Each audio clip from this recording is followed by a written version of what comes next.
ಭಾರತದ ಭಕ್ತಿಭಾವದಲ್ಲಿ ಅತ್ಯಂತ ಮಹತ್ವದ ಸ್ಥಾನವನ್ನು ಪಡೆದಿರುವ ದೇವರು ಎಂದರೆ ಶ್ರೀ ವೆಂಕಟೇಶ್ವರ ಸ್ವಾಮಿ, ಜನಪ್ರಿಯವಾಗಿ ಬಾಲಾಜಿ ದೇವರು ಎಂದು ಕರೆಯಲ್ಪಡುವ ಈ ದೇವರ ಜನನ ಮತ್ತು ಅವತಾರ ರಹಸ್ಯವು ಭಕ್ತರ ಹೃದಯದಲ್ಲಿ ಅಪಾರ ಭಕ್ತಿ ಮತ್ತು ಆಶ್ಚರ್ಯವನ್ನು ಮೂಡಿಸುತ್ತದೆ.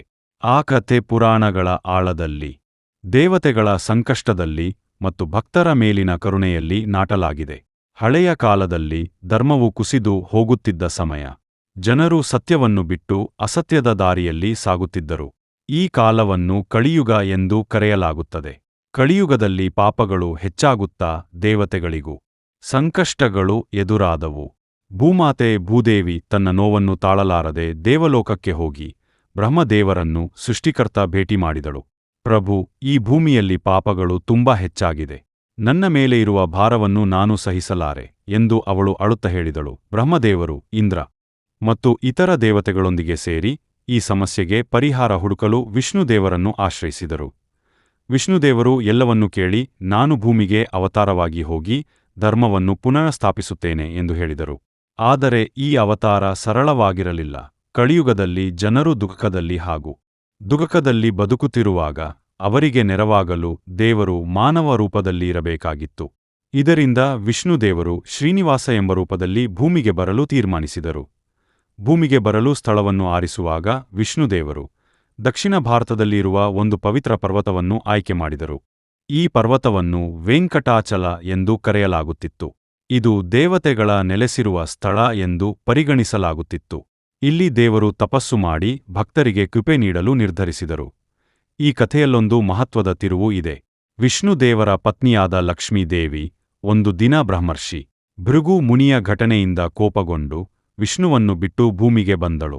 ಭೃಗು ಮುನಿ ದೇವತೆಗಳಲ್ಲಿ ಯಾರು ಶ್ರೇಷ್ಠ ಎಂದು ಪರೀಕ್ಷಿಸಲು ವಿಷ್ಣುವಿನ ಹೃದಯಕ್ಕೆ ಕಾಲಿನಿಂದ ಹೊಡೆದನು. ವಿಷ್ಣುದೇವರು ಅದನ್ನು ಸಹಿಸಿಕೊಂಡರೂ ಲಕ್ಷ್ಮೀದೇವಿಗೆ ಇದು ಅಸಹ್ಯವಾಗಿತ್ತು. ನನ್ನ ಗೌರವವನ್ನು ಕಾಯಲಿಲ್ಲ ಎಂದು ಕೋಪಗೊಂಡು ಅವಳು ಭೂಮಿಗೆ ಬಂದು ತಪಸ್ಸು ಮಾಡಲು ಪ್ರಾರಂಭಿಸಿದಳು. ಲಕ್ಷ್ಮೀದೇವಿಯಿಲ್ಲದೆ ವಿಷ್ಣುದೇವರು ದುಃಖದಲ್ಲಿ ಮುಳುಗಿದರು. ಅವರು ಅವಳನ್ನು ಹುಡುಕಲು ಭೂಮಿಗೆ ಬಂದು ವೆಂಕಟಾಚಲ ಪರ್ವತದಲ್ಲಿ ತಪಸ್ಸು ಮಾಡಲು ಶುರುಮಾಡಿದರು. ಈ ಸಂದರ್ಭದಲ್ಲಿ ಅವರು ಶ್ರೀನಿವಾಸ ಎಂಬ ಮಾನವ ರೂಪವನ್ನು ಧರಿಸಿದರು. ಅವರು ಕಾಡಿನಲ್ಲಿ ಸರಳ ಜೀವನ ನಡೆಸುತ್ತಾ ಭಕ್ತರ ನೋವನ್ನು ಅರಿತುಕೊಂಡರು. ಇದೇ ಸಮಯದಲ್ಲಿ ಒಂದು ವೃದ್ಧ ಮಹಿಳೆ, ವಕುಲದೇವಿ, ಅವರನ್ನು ತನ್ನ ಮಗನಂತೆ ನೋಡಿಕೊಳ್ಳಲು ಪ್ರಾರಂಭಿಸಿದಳು. ಅದೇ ಸಮಯದಲ್ಲಿ ಆಕಾಶರಾಜ ಎಂಬ ರಾಜನಿಗೆ ಒಂದು ಮಗಳು ಜನಿಸಿತು. ಅವಳ ಹೆಸರು ಪದ್ಮಾವತಿ. ಅವಳು ಲಕ್ಷ್ಮೀದೇವಿಯ ಅವತಾರವೇ ಆಗಿದ್ದಳು, ಆದರೆ ಯಾರಿಗೂ ಅದು ಗೊತ್ತಿರಲಿಲ್ಲ. ಪದ್ಮಾವತಿ ದೇವಿ ತುಂಬಾ ಸುಂದರ, ಸೌಮ್ಯ ಮತ್ತು ಭಕ್ತಿಯುತಳಾಗಿದ್ದಳು. ಒಂದು ದಿನ ಶ್ರೀನಿವಾಸನು ಕಾಡಿನಲ್ಲಿ ಬೇಟೆಗೆ ಹೋಗಿದ್ದಾಗ ಪದ್ಮಾವತಿಯನ್ನು ನೋಡಿದನು. ಅವಳನ್ನು ನೋಡಿದ ಕ್ಷಣದಲ್ಲೇ ಅವನ ಹೃದಯದಲ್ಲಿ ಪ್ರೀತಿ ಮೂಡಿತು. ಪದ್ಮಾವತಿಯಿಗೂ ಶ್ರೀನಿವಾಸನ ಮೇಲೆ ಪ್ರೀತಿ ಉಂಟಾಯಿತು. ಇದು ದೇವರೇ ರೂಪಿಸಿದ ಸಂಗಮವಾಗಿತ್ತು. ಶ್ರೀನಿವಾಸನು ವಕುಲದೇವಿಯ ಮೂಲಕ ಪದ್ಮಾವತಿಯ ತಂದೆಗೆ ಮದುವೆಯ ಪ್ರಸ್ತಾವನೆ ಕಳುಹಿಸಿದನು. ಆಕಾಶರಾಜನು ಇದನ್ನು ಒಪ್ಪಿಕೊಂಡರೂ ಮದುವೆಗೆ ಅಪಾರವಾದ ಸಂಪತ್ತು ಬೇಕಿತ್ತು.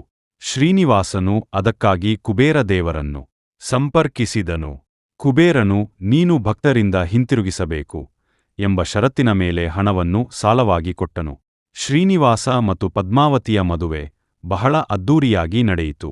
ದೇವತೆಗಳು, ಋಷಿಗಳು ಮತ್ತು ಎಲ್ಲಾ ಲೋಕದ ಜನರು ಈ ವಿವಾಹವನ್ನು ನೋಡಲು ಬಂದರು. ಈ ಮದುವೆ ನಂತರ ಶ್ರೀನಿವಾಸನು ತಿರುಮಲ ಪರ್ವತದಲ್ಲಿ ನೆಲೆಸಿದನು. ಮದುವೆಯ ನಂತರ ಶ್ರೀನಿವಾಸನು ಭಕ್ತರಿಗಾಗಿ ಒಂದು ಶಾಶ್ವತ ರೂಪವನ್ನು ತಾಳಿದನು.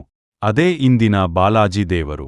ಅವರು ತಿರುಮಲ ದೇವಸ್ಥಾನದಲ್ಲಿ ಸ್ಥಾಪಿತರಾಗಿ ಭಕ್ತರ ಕಷ್ಟಗಳನ್ನು ನಿವಾರಿಸುತ್ತಿದ್ದಾರೆ.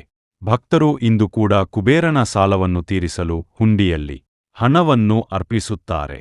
ಈ ಕಥೆಯ ಅರ್ಥ, ಈ ಕಥೆ ನಮಗೆ ಹೇಳುವುದು, ದೇವರು ಯಾವಾಗಲೂ ಭಕ್ತರ ಜೊತೆ ಇರುತ್ತಾನೆ. ಕಷ್ಟಗಳು ಬಂದರೂ ಧರ್ಮದ ಮಾರ್ಗವನ್ನು ಬಿಡಬಾರದು. ಭಕ್ತಿ ಮತ್ತು ಸಹನೆ ಇದ್ದರೆ ದೇವರ ಕೃಪೆ ದೊರೆಯುತ್ತದೆ. ಬಾಲಾಜಿ ದೇವರ ಜನನವು ಸಾಮಾನ್ಯ ಜನನ ಅಲ್ಲ, ಅದು ದೇವರ ಕರುಣೆ, ಪ್ರೀತಿ ಮತ್ತು ಧರ್ಮದ ಪ್ರತೀಕವಾಗಿದೆ. ತಿರುಮಲ ಪರ್ವತದಲ್ಲಿ ಇರುವ ಈ ದೇವರು ಕೋಟಿ ಕೋಟಿ ಜನರ ನಂಬಿಕೆಯ ಬೆಳಕಾಗಿದ್ದಾನೆ. ಇಂದು ಕೂಡ ಲಕ್ಷಾಂತರ ಭಕ್ತರು ಅವರ ದರ್ಶನಕ್ಕಾಗಿ ಬರುತ್ತಾರೆ ಮತ್ತು ತಮ್ಮ ಮನದ ಆಶೆಯನ್ನು ಪೂರೈಸಿಕೊಳ್ಳುತ್ತಾರೆ.